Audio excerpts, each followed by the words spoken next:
श्री स्वामी समर्थ. हाय, hello, नमस्कार. मी पल्लवी आणि तुम्हा सर्वांचे आपल्या यूट्यूब चॅनलमध्ये खूप खूप स्वागत आहे. तर आजचा वार आहे गुरुवार आणि गुरुवारच्या तुम्हाला सर्वांना खूप खूप शुभेच्छा.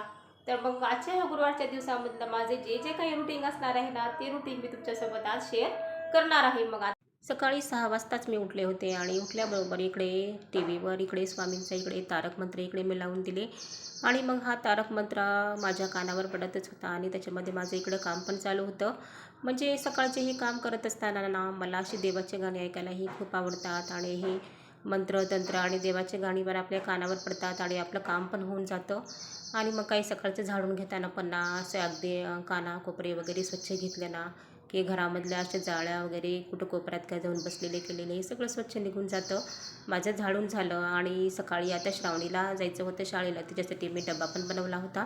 तिला मी पोह्याचाच नाश्ता करून दिला होता आणि त्यानंतर मग लगेच तिचे भांडे वगैरे घासून टाकले आणि त्याचा लगेच ओटा पण इकडे क्लीन करून घेतला. स्वच्छ असा ओटा एकदम पुसून घेतला आणि गुरुवारच्या दिवशी ना पाण्यामध्ये मी इथं हळद आणि मीठ टाकून ना असे घरं एकदम असे स्वच्छ पुसून घेते. असं खडा मीठ पण टाकून घरं पुसले ना की घरातली हे नकारात्मक ऊर्जा जी असते ना ती आपल्या नष्ट होते.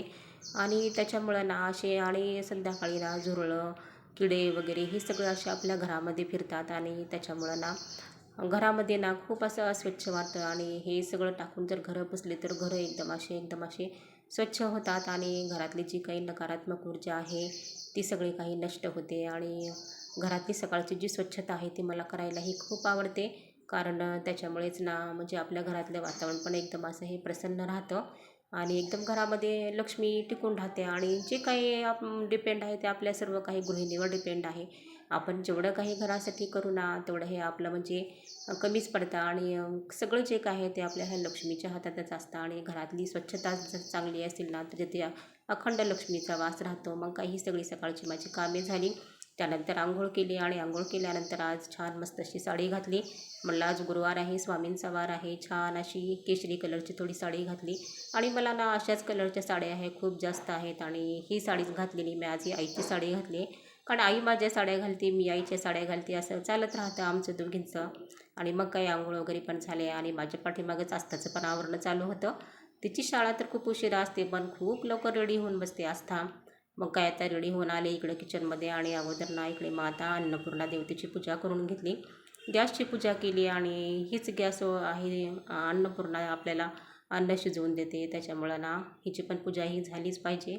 आणि मग खाली आस्था इथे मला आता ना भेंडी चिरून देत आहे.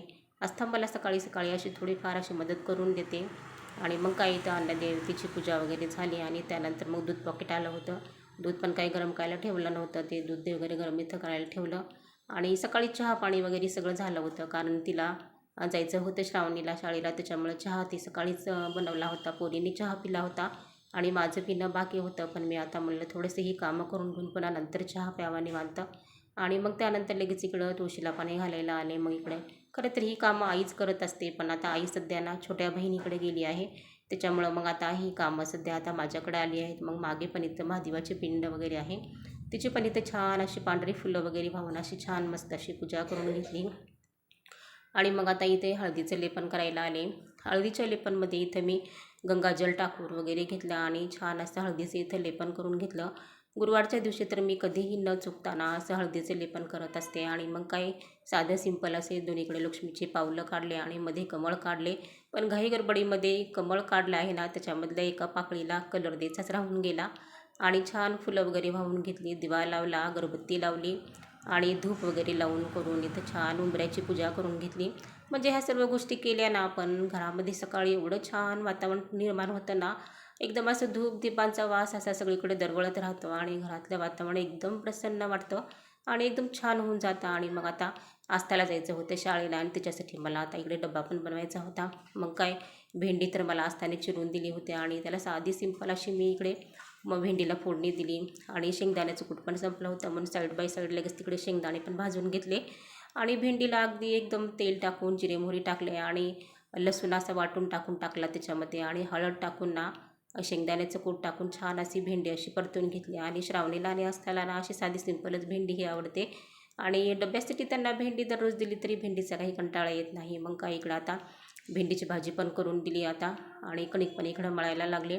आणि आता एवढी सगळी कामं झाल्यानंतर मला निवांत मग आता पूजेला बसायचं होतं. म्हणजे गुरुवारची पूजा ना खूप वेळ चालते माझी. मग त्याच्यामध्ये असं वाटते की स्वयंपाक राहिला आहे, जायचे तिला. मग आज त्याचा ॲटो पण येतो त्याच्यामध्ये मग मनाला आपल्या रुखरुख वाटते. त्याच्यामुळं अगोदर स्वयंपाक रुकून घेतला आज. आणि मग इकडं काय पोळ्याचं पीठ पण मळून ठेवलं होतं. छान पोळ्या पण इथे सगळ्या अशा माझ्या झाल्या. आणि मग काय आज त्याचा टाईम पण लगेच होणार होता. तिचा डबा वगैरे पण ह्याच्यानंतर सगळा असं भरून दिला. आणि मग आज गुरुवार असल्यामुळे स्वामींचा अभिषेक वगैरे पुन्हा नंतर स्वामींचं वाचन तर मी काही दररोजच करत असते. दररोजचे 3 अध्याय त्यांची वाचत असते मी. आणि मग ह्या सगळ्या गोष्टी आल्यानंतर मला करायच्या होत्या. साधा सिंपल असा मेनू तर मी करून घेतला. आणि त्यानंतर लगेच मग आता जो काही थोडासा पसारा पडला होता ह्या स्वयंपाकाचा तो पण असा लगेच इथे स्वच्छ करून घेतला. ओटा वगैरे लगेच इकडं क्लीन करून घेतला. म्हणजे आदल्या दिवशीचा स्वयंपाक खूप असा उरला होता. भाज्या वगैरे खूप होत्या फ्रीजमध्ये. त्याच्यामुळं का जास्ती काही स्वयंपाक काही बनवला नाही. आणि आई पण नव्हती जेवायला वगैरे. त्याच्यामुळे साधं सिंपल असं करून घेतलं. मग काय स्वयंपाक तर आवरला. आता आले इकडं आता पूजेसाठी मग. आणि मग काय देव्हारा वगैरे इकडे असं स्वच्छ असं छान पुसून घेतला. 2 फोटो आहेत आमच्याकडं. मग त्या फोटो वगैरे असे पुसून घेऊन मग छान देवाची मांडणी वगैरे करून घेतली. आणि सध्या झाडाला ना स्वस्तिकच्या झाडाला खूप अशी फुलं येत आहेत बघा. त्या फुलांचा भार आहे की काय की पांढरी फुलं खूप निघत आहेत झाडाला. पूजा झाली आणि मग काय स्वामीची इथे 3 अध्याय मी इथे वाचून घेतले. आणि त्यानंतर लगेच आरती पण करून घेतली. आणि आरती झाली का नाही की लगेच ना दारामध्ये गाय पण आली बघा. आणि मग का गाईला नैवेद्य वगैरे ठेवले होते ते नैवेद्य पण दिले. आणि मला एवढे छान वाटलं ना की पूजा झाली आणि गायच आली अशी स्वामींच्या रूपातच आली की काय असं मला वाटलं. आणि त्या काही कपडे वगैरे धुवून घेतले पुन्हा. आणि त्यानंतर मग का हा स्वयंपाक एवढा होता ना फ्रीजमध्ये. आणि मग काय मस्त गुरुवार सोडून घेतला. आणि त्यानंतर थोडासा आराम केला. आणि मग काय 5 वाजताच्या टायमिंगची कामंही पुन्हा चालू झाली. मग सायंकाळचं इथं झाडून वगैरे घेतलं स्वच्छ सगळं. आणि मग पुन्हा सायंकाळच्या नंतर पण मग दारामध्ये काळा कुत्रा आला. त्याला पण मग आता पोळी द्यायला गेले तर तोच मला असं घाबरू घाबरू पळत होता ना. आणि मग काय त्याला इथं पोळी पण खाऊ घातली. आज गुरुवारच्या दिवशी स्वामींना बघा तुम्ही गाय पण आवडते आणि कुत्रा पण आवडतो. आणि ह्या दोन्हींना पण ना असं अन्न खाऊ घालण्यात बदललं. त्याच्यामुळं ना मला मनाला एवढं एकदम छान असं इतकं छान वाटलं ना असं की एकदम अशी मनाला असं शांतता मिळाली माझ्या. म्हणजे आपण जे मनात काही ठरवू ना ते सगळं आपलं होतं. मग त्यानंतर काय भांडे वगैरे पण घासून घेतले. आणि मग नंतर दिव्याबत्ती संध्याकाळच्या टायमिंगची दिवा तर चालूच होता. अगरबत्ती वगैरे लावून करून हळदी कुंकू वाहून बाया वगैरे पडल्या. आणि संध्याकाळच्या टायमिंगमध्ये जे हळदीचं लेपन केलेलं असतं ना त्याला पण इथे दिवा वगैरे लावून घेतला. अगरबत्ती लावून करून इथे पण असं म्हणजे छानपैकी अशी तशी छान पूजा करून घेतली. आणि नंतर तुळशीला पण इथे बाहेर दिवा लावून घेतला. म्हणजे अशा प्रकारचं माझं थोडंसं म्हणजे गुरुवारचं रुटीन असतं. मग हे रुटीन जर तुम्हाला आवडलं असेल ना तर नक्कीच माझ्या व्हिडिओला लाईक करा, शेअर करा आणि सबस्क्राईब करा. आणि ह्या सर्व गोष्टी घरामध्ये झाल्या ना तर घरामध्ये खूप छान असं वातावरण निर्माण होतं. आणि घरातली जी काही निगेटिव्हिटी आहे ना ती सगळी काही सायंकाळची निघून जाते दिव्याबत्ती अशी. झाली, देवाला दिवा तर लावला, मग तुळशीला दिवा छान होता लावला, असा आजचा लेपनला पण दिवस. दिवा लावला. आणि सगळ्या घरामध्ये ना धूप दीप याचा एवढा सुगंध पसरलेला आहे. आणि घरातलं वातावरण एवढं प्रसन्नतेचं झालेलं आहे, खूप छान झालेलं आहे. तर असा होता मग आपला आजचा हा गुरुवारचा ब्लॉग. व्हिडिओ आवडला तुला माझ्या लाईक करा, शेअर करा, सबस्क्राईब करा. भेटूया पुन्हा अशाच आणखीन एका छान ब्लॉगमध्ये. तोपर्यंत सर्वांना धन्यवाद. श्री स्वामी समर्थ.